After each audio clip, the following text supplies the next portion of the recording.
Hey guys, what's up? So today we're going to talk about what it's like to work and have type 1 diabetes. So as you might have been able to tell by me blowing my whistle, I am a lifeguard.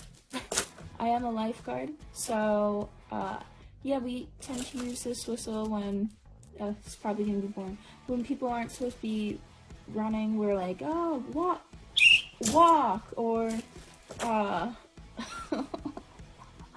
or adult swim. I don't know if anybody else has an adult swim by where you live, but adult swim is basically where on the hour, every hour, so like say it's 4 o'clock, then there will be like something called an adult swim for 15 minutes. So like 4 o'clock, you blow the whistle, 4:15, like the kids get back in. So basically every hour on the hour, like there's a 15-minute break and there's an adult swim, so the adults get to swim. And yeah, so the break is for like kids make sure they have to use the bathroom and get their diapers changed or whatever, get some food. So that's basically why we have adult swim. So yeah, we'll use the whistle if like people are like breaking the pool rules too. I mean it sounds so serious, but like yeah, for like just to when we see somebody doing something they're not supposed to, basically. So now I'm finished with my rant about that.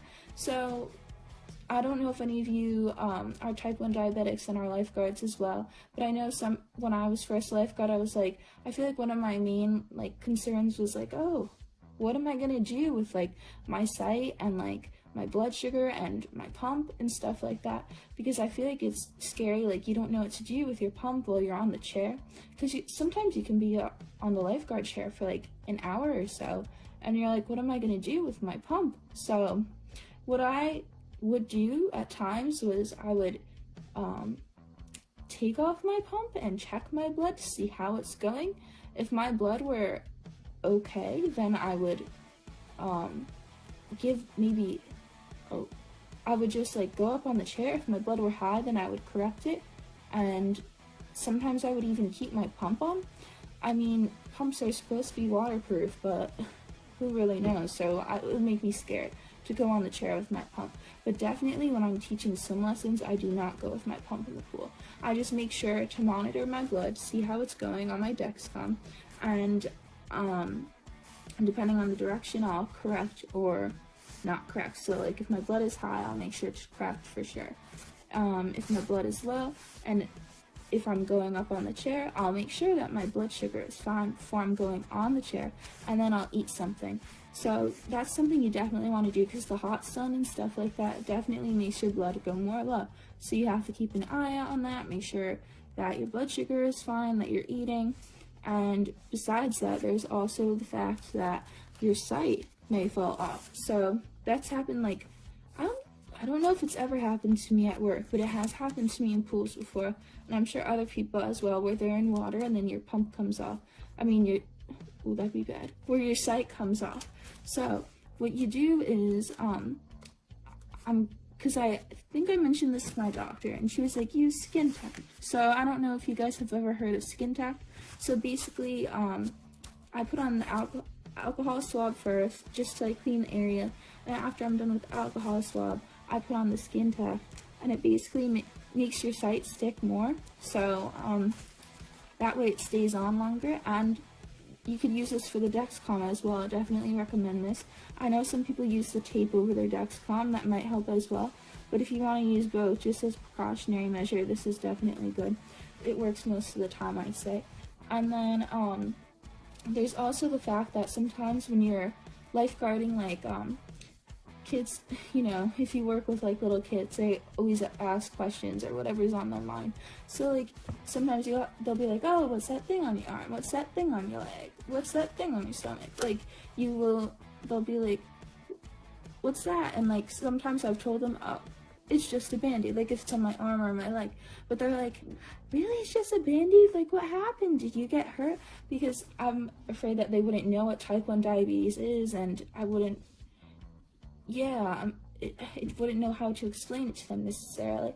But I was surprised that some kids actually did know what it was, because after a while, the whole band-aid thing, they didn't really seem to buy it. So I was just like, oh, I have type 1 diabetes. It's or I would just say, oh, it's a medical device, like I need it to keep me healthy, so that way they would understand.